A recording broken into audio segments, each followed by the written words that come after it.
So last week, CNN aired a special that revealed a study that they did that involved 10-year-old children and their perspective on the upcoming election in politics. And what I saw and heard was pretty sad. And to be honest, a true reflection of our current state of affairs, specifically that of political tolerance. And here's one part from that report.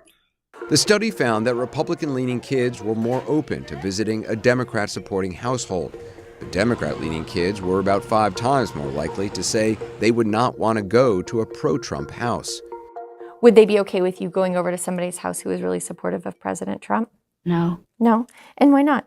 because they know that he's not like black people, so they will not be happy to see me.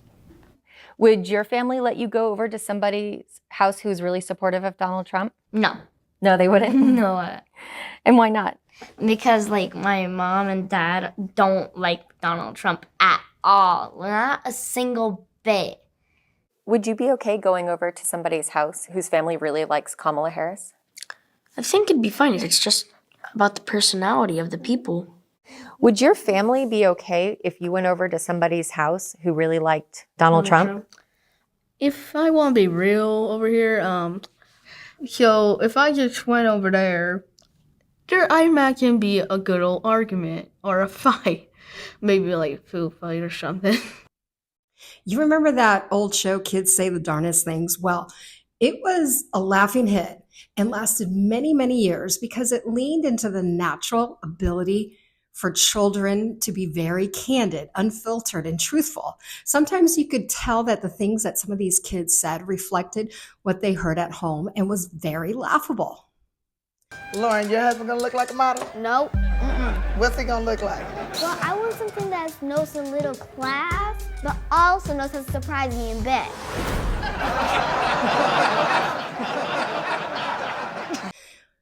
But unfortunately, the candidness of the kids who were interviewed for this CNN study was no laughing matter.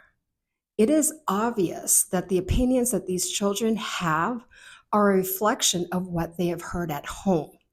And you don't need research to show that historically, the majority of children tend to share the same beliefs as their parents and stay the same as adults.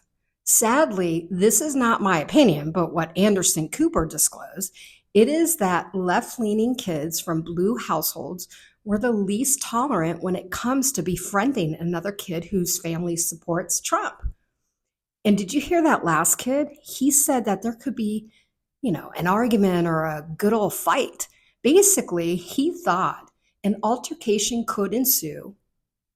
And it just made me think, what gave that kid the idea to even think this? So this got me thinking, who is more likely to be tolerant of other people's opinions and political beliefs? Folks from the right or from the left? From the sounds of the CNN study, I'm leaning towards the right. And from what occurred over the weekend, from a video I saw that went around on social media, it makes me lean towards the right.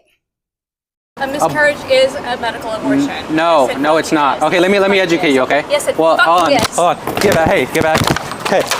In my opinion, this man was practicing his First Amendment right when unjustly attacked.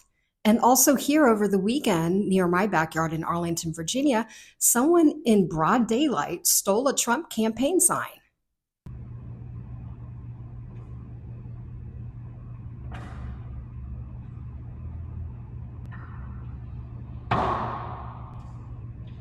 And as I searched more and more, I came across this report from PBS from a few years ago of a transgender woman who lost more friends from the LGBTQ community when she came out as Republican versus the number of friends she lost when she transitioned. Women you talked to, Liz, was transgender. Yeah. Her name is Athena Brown, and Athena switched parties from being a Democrat to being a Republican in mid-2016, just before the election. She became fed up, she said, with what she saw as political correctness on the left and in the liberal LGBT community. And she told me, when I became When I came out as transgender, I lost 2 friends. When I came out as Republican, I lost 100 friends on Facebook. And so she really saw that as an example of the left's intolerance to people who do not share their views. That's sad. Now, I wanted to do some more digging and searching, and report after report and study after study. This was pretty consistent. For instance, a study done by the Survey Center on American Life from American Enterprise Institute found that a majority of Republicans, 53%, say that they have at least some friends who are Democrats. In contrast, less than 1/3, 32% of Democrats say they have at least some Republican friends. In addition, the survey showed that liberals are also far more likely than conservatives to say they are no longer friends with someone due to political differences, 28% versus 10%. Then there's the Pew Research Center, which noted that 69% of liberals are more likely to block others on social media because they disagree with a political post that person shared versus 55% of conservatives.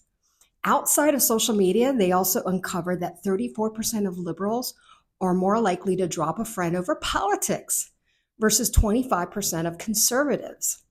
The links to these reports, by the way, are listed in the description below. And in the last few years, you have seen a growing number of conservatives or Republicans being forced out of restaurants such as Ted Cruz, Mitch McConnell, Sarah Huckabee Sanders, or there are others like Rand Paul, who was harassed and heckled by 2 random people while he was eating, or the not so well-known Fox News analyst Gianno Cladwell, mind you, a Black man who was forced to leave a Miami restaurant with his friends.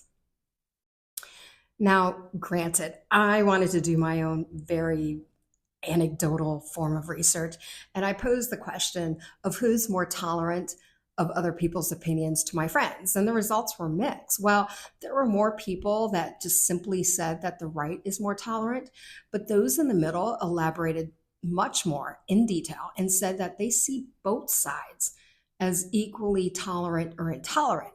And I can see that there's some validity in that, because research over the years, they have shown that in industrialized nations, social conservatives and religious fundamentalists possess certain psychological traits, such as valuing of conformity and the desire for certainty, which tends to predispose them towards prejudice.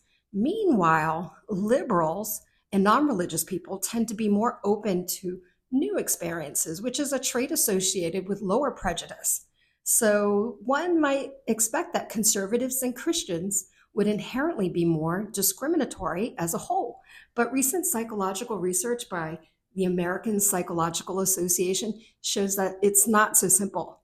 That the findings confirm that conservatives, liberals, the religious and non-religious are each prejudiced against those with opposing views. Basically, each group is about equally prejudiced.